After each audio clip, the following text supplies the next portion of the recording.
एके? तुमने एके का सूट पहना हुआ है? मुझे तो लग रहा था कि ये मेरा दिया हुआ सूट है।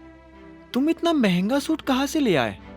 वो अकरम सर ने मुझे कुछ एडवांस पेमेंट दिया था ना, तो मैंने सोचा कि उससे मैं अपने लिए एक सूट तो खरीद ही लूं।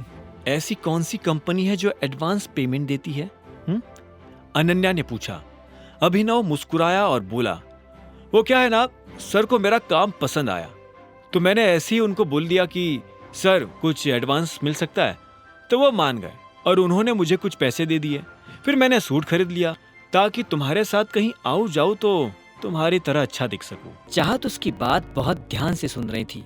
उसने अनन्या को छेड़ने के लिए कहा, वैसे तुम्हें सूट पहनने की कोई जरूरत नहीं है अभिनव, तुम बिना सूट के भी हैंडसम लगते हो। चाहत अनन्या की बाकी दोस्तों की तरह नहीं थी। वह बहुत देख समझकर अपने लिए कुछ पसंद करती थी। वह बहुत चूजी थी।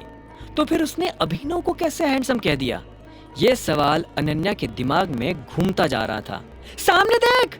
जब अनन्या इन्हीं सवालों में उलझी हुई थी, ठीक तभी चाहत जोर से चिल्लाई और अचानक से अनन्या का ध्यान सड़क पर आ गया। उसने देखा कि वो गाड़ी चलाते हुए रॉन्ग लेन में आ गई थी और उसके ठीक सामने एक गाड़ी तेज रफ्तार से आ रही थी। यह देख अभिनव और चाहत के होश उड़ गए थे। अनन्या ने जोर से ब्रेक लगाया और अपनी गाड़ी को जैसे तैसे सामने आ रही गाड़ी से टकराने से बचा लिया। उधर सामने वाली गाड़ी भी कुछ दूरी पर रुकी और उसमें से कुछ आदमी नीचे उतरकर अनन्या की गाड़ी के सामने आकर खड़े हो गए। अनन्या ने शीशा नीचे किया और गुस्से में बोली, क्या है? क्यों मेरा रास्ता रोककर खड़े हो? इससे पहले कि अनन्या के सामने खड़े आदमियों में से कोई जवाब दे पाता, पीछे से चाहत ने कहा, उस लड़के का नाम ईशांत है। ये लोग दिग्पाल छिंगावत के आदमी है। तो ये लोग मुझसे क्या चाहते हैं?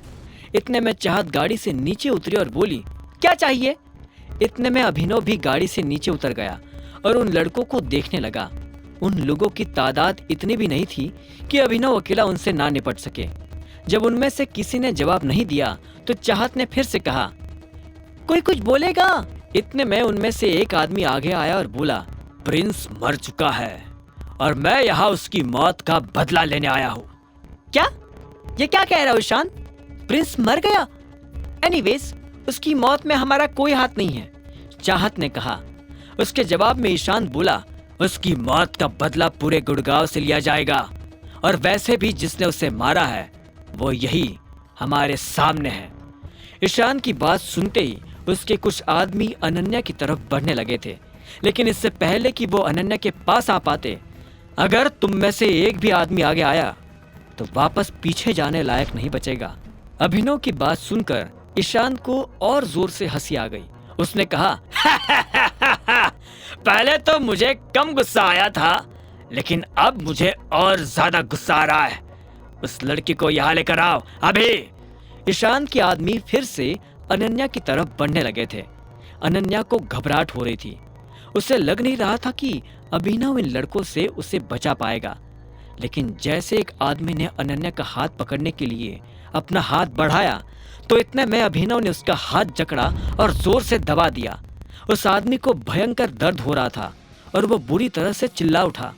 अभिनव उसे चिल्लाते हुए देख मुस्कुराया और उसके दाईं तरफ से आ रहे एक आदमी के पेट में लात मार दी। बचे हुए कुछ आदमी भी अभिनव पर हमला करने के लिए आगे आ ही रहे थे कि इतने में कहीं दूर से पुलिस के सायरन बजने की आवाज आनी शुरू हो गई।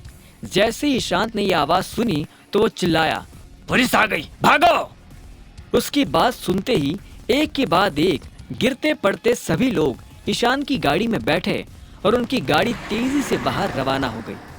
अभिनव उनमें से एक आदमी को पकड़ने की कोशिश ही कर रहा था कि इतने में उस आदमी ने अभिनव के सिर पर एक मुक्का मार दिया। अभिनव अनन्या की गाड़ी से जा टकराया। उसके सिर में चोट लग गई थी। इस बीच पुलिस की गाड़ी भी वहां आकर रुक गई। एक हवलदार ने अभिनव की तरफ देखते हुए पूछा, हाँ भाई, इतनी रात को यहाँ क्या कर रहा है?